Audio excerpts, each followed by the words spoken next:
जी अस्सलाम वालेकुम। झोंक टीवी वसेब दी आवाज़ नाजरीन झोंक टीवी की तरफों खुश आमदीद। अगर तुम साढ़े चैनल ते नवे ही वे तो साढ़े चैनल को ज़रूर सबसक्राइब करे सो ते घंटी दे निशान ते भी ज़रूर क्लिक करे सो ताकि साड़ी हर आने वाली वीडियो बर वक्त तुहाडे तक पहुंच मैदान को देखो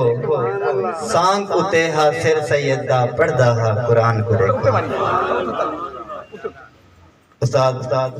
गुलशाद कादरी साहब दी काफी बफरमैश जनाब साडे कैद ज़हूर त्रिजा साहब, चौधरी शहबाज मडल साहब, कामरान राना साहब, मलिक जवेद चन्नन, शरीफ खान लशारी साहब, जितने भी दोस्त बैठे हैं ये काफ़ी वक्त के हुक्मराना के नाम है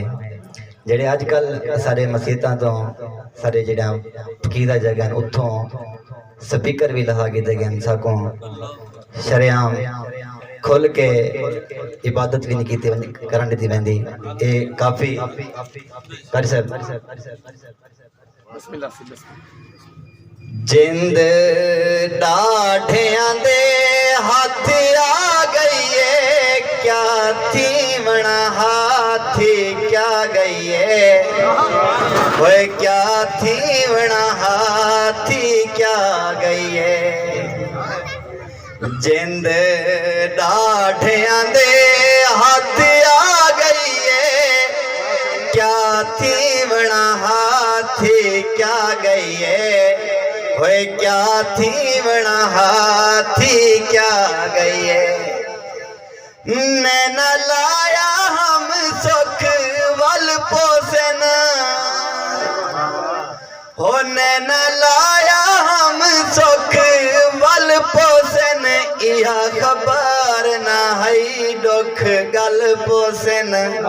होए कुछ अज पहन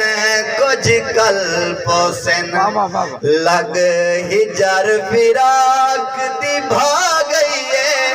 क्या थी बना हाथी क्या गई है ओ क्या थी बना हाथी क्या गई है जिंद डाढ़ियां दे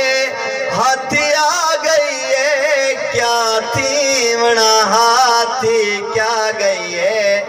क्या थी बना हाथी क्या गई है सब तन मन यार तू खोल बैठम सब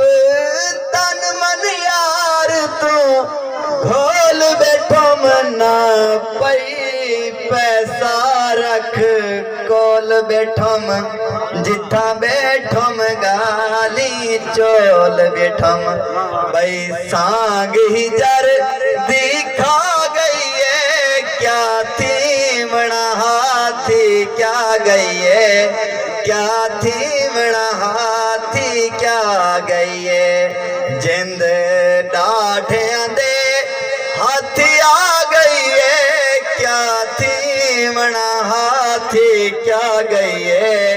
ओ क्या थी बना हाथी क्या गई है।